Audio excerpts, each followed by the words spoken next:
Property advice for real. With Houser.com, the UAE's new home for buying, renting or selling a property. And given that we're in the nation's capital, we're going to focus on real estate in Abu Dhabi this morning, joined live in our pop-up studio at Abu Dhabi Global Market by the owner and director of Henry Wiltshire here in Abu Dhabi, Andrew Covill. Andrew, good morning. Thanks for being here.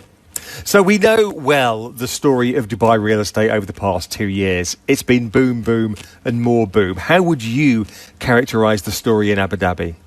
It's going well, probably a little steadier. I'm just going to stop you there, Andrew, because your microphone's not working just yet. We're going to fix that in a couple of moments' time. But, Tom, turning to you, been looking at the real estate market in Abu Dhabi. It's clearly attracting international investors, isn't it? Not maybe to the same extent as Dubai, but you are getting international and also domestic investors as well. Very much indeed, yeah. We're seeing major investments. It's catching at the moment. We've got major announcements coming out of some of the big developers. Alda, in the last couple of days, also announcing intent to build yet more mega projects. So, yeah, plenty going on. Andrew, I think you're online now. Andrew, good to see you this morning. Thanks. So you live in Abu Dhabi. You've driven in this morning. Your first observation was, driving in, it's just really, really busy on the roads. There's a lot happening here. Absolutely. I rarely drive in this time of day into the city. I live and work out in Raha Beach. But coming in this time of day, a year or two ago, was quiet. It was easy to come in. Today, busy. A lot of new people we're seeing coming into town, which is great. Different sectors. Busy. Good sustained growth we've seen, both rental and sale. And as I say, just to see fresh people coming in, new businesses setting up, new employees, the oil companies, Etihad, here in ADGM, both employees of ADGM and a lot of new funds and companies setting up. Well, a lot of them will be middle to high income people, won't they? If you're working for Etihad, for ADNOC or an oil company, if you're working for ADGM, typically that's where you sit. Are they renting or buying? Largely when people first come in, of course, they rent. They want to find their feet and get used to the place and see how it works out. We have, however, seen some good people come straight in and buy. A couple of people bought Sadiat villas for 8 to 10 million recently. Came in, looked around, decided this was for them. And what do you get, for 8 to 10 million dirhams? That's not a small change. That's what? That's $2 million plus. Anywhere in the world, that's quite a lot of money for real estate. What do you get for your $2.5 million if you're moving into Abu Dhabi now? Somewhere like Sadiat Island, you get a 4-bedroom villa, which is one of the original Sadiat Beach villas, one of the original developments here, which is always very popular. Very short of stock now, hard to get. Yas Acres, a newer development on Yas Island. You might get a 4-bedroom onto the golf course. And again, short of stock, both a lot of demand for rent and for sale. Are people taking home loans or mortgages for these? Largely, yes. Probably 70 to 80% of mortgages. Some of the new people coming in, we've seen cash. We're also seeing some new international money coming in, which is probably something we didn't see so much before in Abu Dhabi compared to Dubai. But Asian investors, people relocating also from Hong Kong and Singapore. Well, let's talk about that investment money.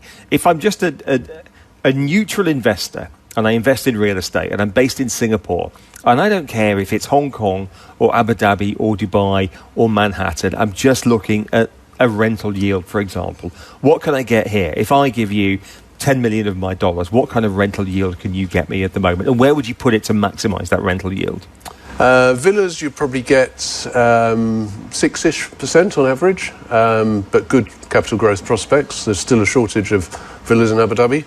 They are building more. There's a big launch on this week I'm going off to in a minute. New developments on Yas Island. Apartments, you get a little more, 7 to 8%, maybe 9 in some areas. So yield is good, but good sustained growth. Prices are up over the last year or two, anywhere from sort of 10 to 25, 30%.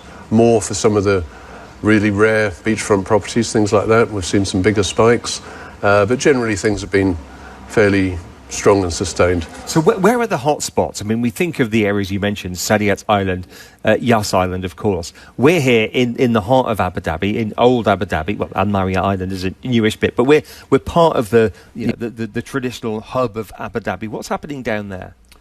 It's the newer areas that are seeing the strongest interest, both rental and sale. Raha Beach, which has been developed over the last 10 years or so, Even the first developments that Aldar developed and were handed over 10, 11 years ago, very popular, very hard to get good quality availability there.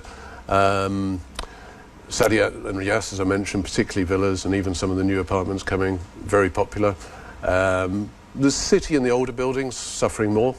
People are obviously looking for quality, well maintained. And I mean, I've been here 15 years when I came, and some of the buildings that are still here in the city now, those rents are down a lot. They are quite tired, aren't they? They are. So what's going to happen to those? Will they just carry on as relatively affordable housing? Because, buildings can stay for hundreds of years. I mean, they don't have to be pulled down. Or will someone think, OK, this building has reached the end of its economic useful life, we're going to pull it down and build something else? What's happening there? It's actually quite interesting to see. A lot of focus has gone out to Raha Beach. There's a lot of new buildings that have come up. A lot of local landowners have moved there, redeveloping towers. And the towers they previously owned in the city are being taken down or redeveloped. They're dropping them. Yeah, they're dropping quite a few. Some are being redeveloped and refurbished, but a lot of them are dropping. Because a lot of them were developed in the 80s, 70s even, and poorer quality. The planning wasn't so good, the detail wasn't so good. So, yeah, it's good to see because some of the city buildings were quite old and tired. And in need of a lick of paint, to say the very least. Yeah. Good talking to you. Appreciate your time this morning. That's Andrew Covill. He's the owner and director of Henry Wiltshire International here in Abu Dhabi, talking about the real estate in the nation's capital, because that is where we are today. Broadcasting live from Abu Dhabi Global Market. It is Abu Dhabi Sustainable.